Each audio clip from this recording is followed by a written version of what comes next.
Bonjour Thomas, très ravi de t'avoir avec nous aujourd'hui. Tu fais partie des élèves de l'école de coaching finance personnelle et aujourd'hui, j'aimerais bien avoir un peu plus sur ton expérience. Est-ce que ça te va? Ah bah oui, avec grand plaisir, oui. Super. Je te propose tout de suite de te présenter et dire quelle était ta situation avant de rejoindre l'école de coach. Très bien. Alors, donc du coup, je m'appelle Thomas Mounier. J'ai été pendant 10 ans professeur des écoles.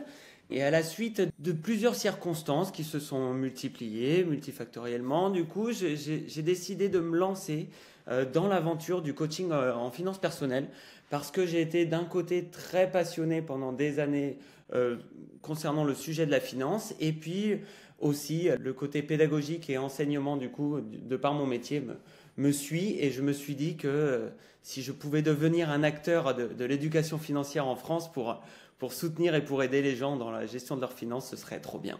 Donc voilà pourquoi j'en suis là aujourd'hui. Quelles étaient tes peurs ou hésitations avant de rejoindre l'école? Parce que j'imagine que tu te posais pas mal de questions.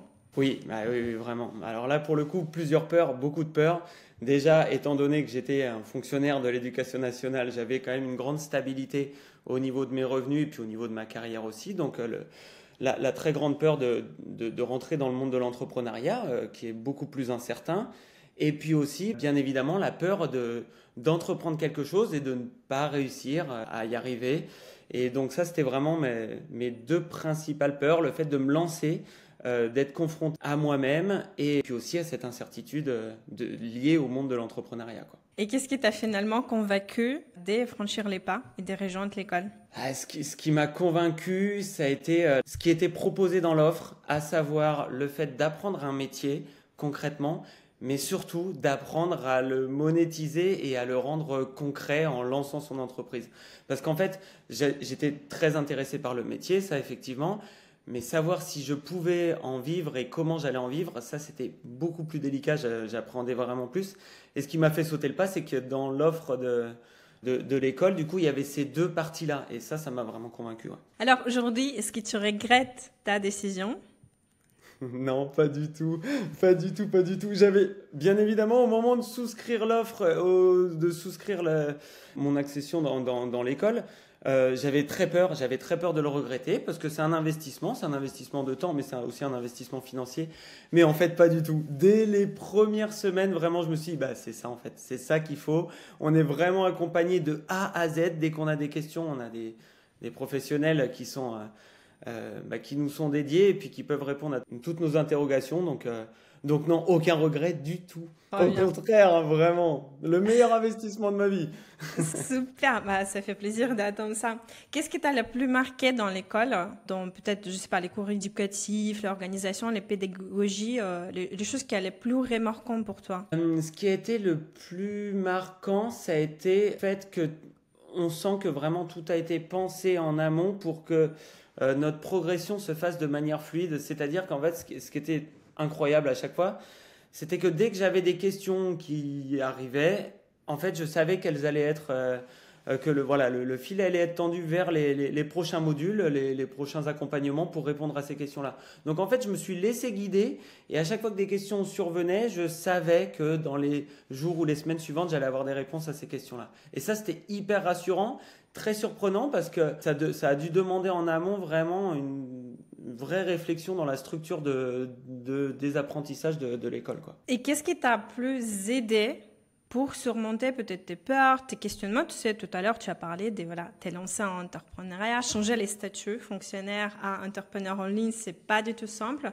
Qu'est-ce qui t'a plus aidé parmi les choses qu'on va voir dans l'école? Alors, ce qui m'a le plus aidé, alors je vais dire deux choses. Il y a d'abord le fait de savoir qu'on peut compter sur des coachs qui, comme toi, du coup, qui ont déjà vécu cette aventure-là, mais aussi d'autres coachs dans d'autres univers, des coachs mindset, qui nous permettent de répondre à toutes nos interrogations et à nos peurs et à nous faire avancer. Donc ça, premièrement, ça a été hyper important.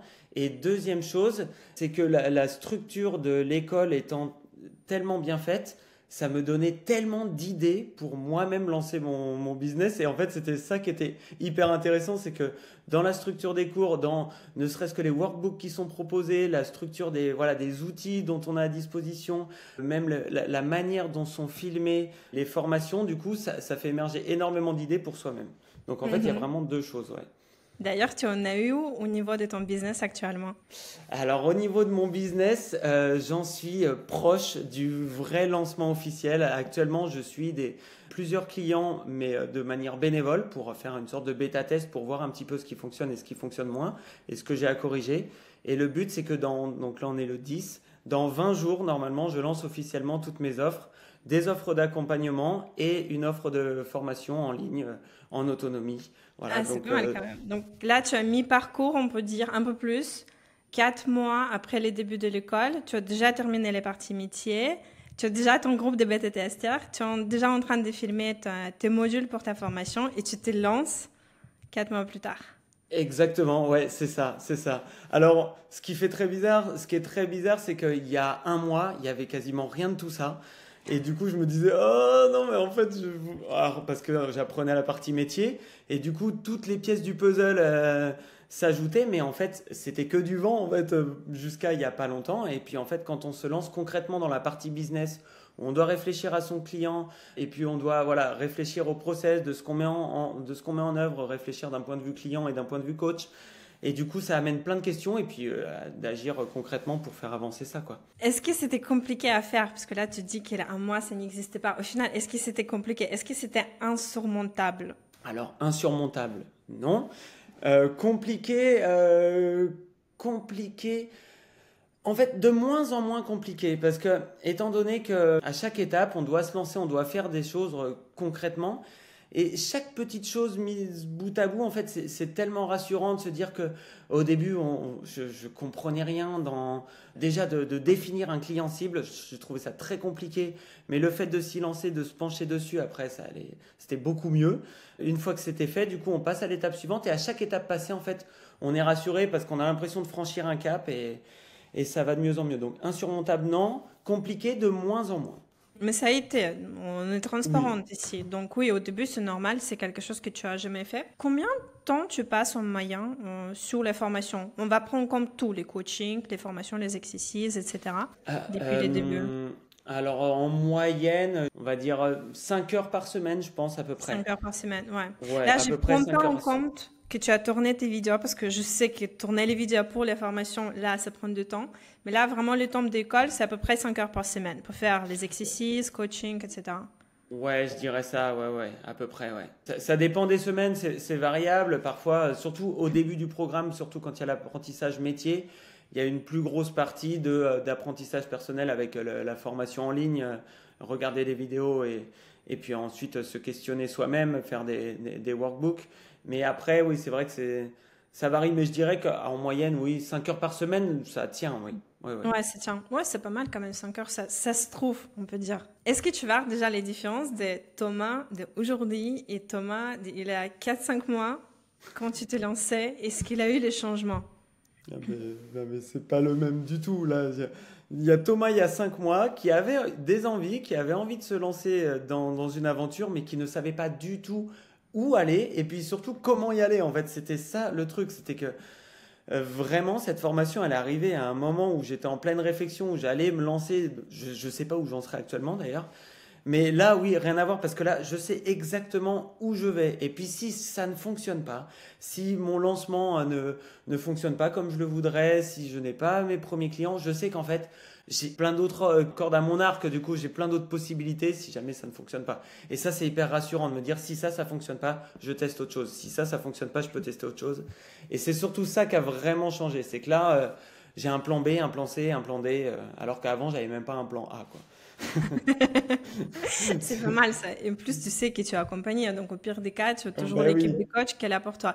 J'aime bien, c'est ça. personnellement, ça c'est mon parti préféré dans l'école, c'est notamment cette plusieurs cerveaux, stratégie marketing, tunnel de vente, business, métier, etc. Et plusieurs cerveaux qui réfléchissent pour toi. En fait, là, tu te dis, ça y est, c'est bon, je suis bien entourée. Donc, il y a toujours quelqu'un qui va proposer les solutions. C'est ça. Ça, c'est hyper rassurant et surtout quand quand c'est plusieurs cerveaux disent la même chose. À un moment donné, même si chaque cerveau, chaque personne a son propre business avec ses propres... Il y a énormément de choses qui se recoupent et ça, c'est hyper rassurant, quoi. Alors, les plus grandes croyances que tu as dû péter en lien avec les métiers des coachs en finance personnelle, en lien avec les business en ligne, là, c'est quelque chose qui a fait waouh, effectivement. Est-ce que tu as eu des prises de conscience comme ça? C'est le fait qu'il y a un marché et que si on a quelque chose à proposer, finalement, en fait, il y a toujours moyen de trouver des clients. Je m'en suis rendu compte, alors mais en prenant conscience du fait que y a des gens qui vendent des cailloux avec des messages écrits dessus, qui peuvent avoir une rémunération de plusieurs milliers d'euros par mois. Je pense faire quelque chose qui a un peu plus de valeur ajoutée en devenant coach en finance personnelle. Donc, ce qui a vraiment changé énormément dans ma prise de conscience, c'est ça, c'est qu'en fait, il y a un marché, c'est sûr. Et d'ailleurs, est-ce que c'était compliqué d'investir autant pour payer les formations? Là, au début, j'imagine, tu t'es posé la question de dire, waouh, c'est le plus grand investissement de ma vie, est-ce que je vais la rentabiliser? Exactement. Et vraiment, j'ai eu peur. J'ai vraiment eu peur parce que c'était vraiment un peu un saut dans l'inconnu. En plus, c'était ton premier lancement. On n'avait pas toutes les infos non plus. On savait pas vraiment vers où on allait. On y allait par confiance, finalement.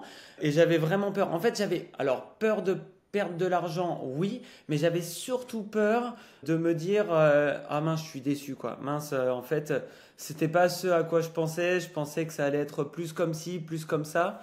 Donc c'est normal, quand on investit quelque chose et qu'on n'a pas tous les éléments, on s'imagine quelque chose. J'avais peur d'être déçu et en fait, ça a été totalement l'inverse. C'est-à-dire qu'en fait, je m'attendais à avoir un accompagnement, un suivi, une formation en ligne, mais c'était vraiment beaucoup mieux. L'aspect communautaire, l'aspect école, oui, et puis la qualité des formations qui étaient transmises, les supports écrits, les supports de travail à la maison ensuite. Non, j'avais vraiment peur, oui, mais j'ai pas été déçu. Super, très bien. C'était quoi les plus grandes sommes qui sont investies avant l'école dans les formations? C'est celle-là la plus grosse somme. Oui, mais j'ai dit avant l'école. Avant, c'était pour une formation aussi, c'était pour Live Mentor. C'était l'année dernière, j'avais eu un pack pour Noël avec l'accès à plein de formations pour 850 euros. Ah oui, ok. Donc, c'était vraiment la différence, tu vois, les différences oui. de prix entre les deux. Ok. Complètement. Et déjà, ça me faisait mal, 850 euros. Je me disais, et j'avais pas été déçu quand même, parce que c'est quand même vraiment des formations de qualité aussi chez Live Mentor. Mais c'est différent, c'était que formation en ligne. Tu as évoqué les aspects communautaires tout à l'heure. Comment tu es en train de vivre cet aspect communautaire? Comment tu échanges avec les autres? Et d'ailleurs, si je peux me permettre, les questions qui reviennent très très souvent, de dire, mais vous êtes tous des concurrents, vous êtes tous en train de faire la même chose. Comment vous communiquez entre vous parce que vous êtes en train de vous battre pour les clients? Ah oui, alors effectivement, ça au début, mais c'est une question qui revient souvent de mon entourage, qui me dit vraiment, mais vous êtes plusieurs dans une école, vous voulez tous faire le même métier, mais en fait vous allez être tous concurrents. Et en fait, là où j'ai vraiment pris conscience qu'on n'était pas des concurrents, alors au début on peut se demander, parce qu'au début on ne sait pas trop où on va chacun, mais on s'est très vite chacun recentré sur un client cible, mais en fait totalement différent. Et en fait on s'est rendu compte très rapidement qu'on avait tous notre personnalité qui était déjà très différente, on a tous une personnalité différente, et puis en fait on a tous un vécu différent aussi, et puis du coup un rapport à l'argent différent, et puis aussi du coup un client cible différent et une manière de fonctionner différente. Donc en fait on n'est pas du tout concurrents. Enfin je sais même pas parmi les membres de ma promo avec qui je pourrais être mis en concurrence. Je sais pas. Non, je pense que en fait on n'est pas du tout concurrents. Ouais. Non, j'ai réfléchi parce qu'on a regardé aussi.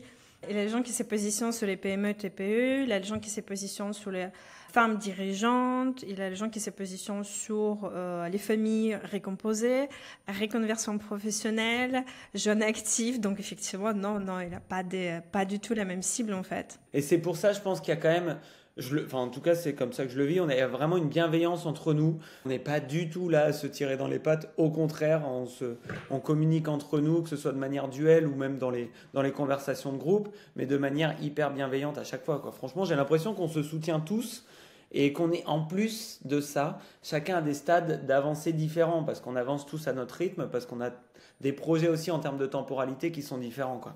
Que dirais-tu aujourd'hui à quelqu'un qui hésitent à rejoindre l'école de coaching en finance personnelle? Je dirais que si vraiment c'est vraiment un projet qui lui tient à cœur et que il y a beaucoup de doutes dans le fait de ne pas avoir assez de connaissances en finance ou de ne pas avoir assez de connaissances dans le fait de coacher des gens, effectivement, ce qui était mon cas. Moi, j'ai été enseignant, mais pas du tout coach, ce qui n'est pas du tout pareil. Et surtout, si on a peur de lancer son business et de savoir comment faire, par quoi commencer, puis quelles étapes franchir pour pouvoir arriver jusqu'au moment où on a son business, en fait, il y a vraiment toutes les réponses dans cette formation. Vraiment, il y a vraiment tout. Et non, go, faut y aller. Si vraiment c'est un projet de cœur et que c'est vraiment une volonté, je sais pas où ailleurs trouver toutes ces réponses-là, en fait. Il n'y a pas d'équivalent, j'ai l'impression pour le moment. Ça va peut-être lancer des ambitions pour certains, peut-être. Ouais. Mais en tout cas, il n'y a pas d'autre école. C'est le seul endroit où on peut tout retrouver, quoi. Ouais, c'est vrai qu'on a les seules écoles qui apprennent les métiers de coaching en finance personnelle. Ça n'existe pas, tout simplement. En plus, on a les seules à faire et les métiers et les parties business, les deux. Ouais, c'est ça. Et que répondrais-tu à quelqu'un qui te dit je n'ai pas de temps, je ne sens pas légitime, je ne sais pas par quoi commencer. Tu sais, c'est les doutes qui reviennent souvent. En fait, ces doutes-là, ces questions-là, je pense qu'on les a souvent quand on n'est pas sûr de ce qu'on veut vraiment. En fait, finalement, je pense que si on veut vraiment engager la démarche de devenir coach en finance personnelle, on va trouver le temps, on va trouver des réponses à nos questions, à nos lacunes. Et finalement, si on le veut vraiment, il y a tout en fait dans cette formation, dans cette école, pour pouvoir avancer. En fait, trouver le temps, voilà, c'est quelques heures par semaine. Je pense qu'on peut tous dégager quelques heures par semaine si on veut vraiment quelque chose. Après, si on n'arrive pas à dégager ce temps, c'est que finalement, peut-être on ne veut pas vraiment faire ce métier-là. J'aimerais bien finir avec une toute dernière question. Si tu devais résumer ton expérience dans l'école de coach avec une seule phrase ou un seul mot, ça serait quoi? Je vais utiliser un seul mot, je pense, c'est le mot rassurant. J'ai été très vite rassuré, en fait. J'avais des doutes concernant le métier, concernant mes capacités, concernant la faisabilité, la partie business. Et au fur et à mesure des semaines, que ce soit via la formation en ligne ou via les coachings de groupe, à chaque fois, j'ai été rassuré, vraiment, tout le temps. Ok. Donc, rassuré, ouais. Bon, Thomas, merci beaucoup pour ton temps et pour ton témoignage. Est-ce que tu as d'autres choses que tu souhaites ajouter? C'est un vrai plaisir encore de continuer à cette formation. Parce que c'est pas fini en fait. Je pense qu'on Ouais, apprend. tu as que mi-parcours. Là, on est en train de faire les points et mi-parcours. Tu imagines les résultats que tu auras une fois que tu termines les parties business. Merci à nouveau. Et sur ça, on va finir. Je te souhaite une excellente journée. Salut Thomas. Merci toi aussi. Ciao.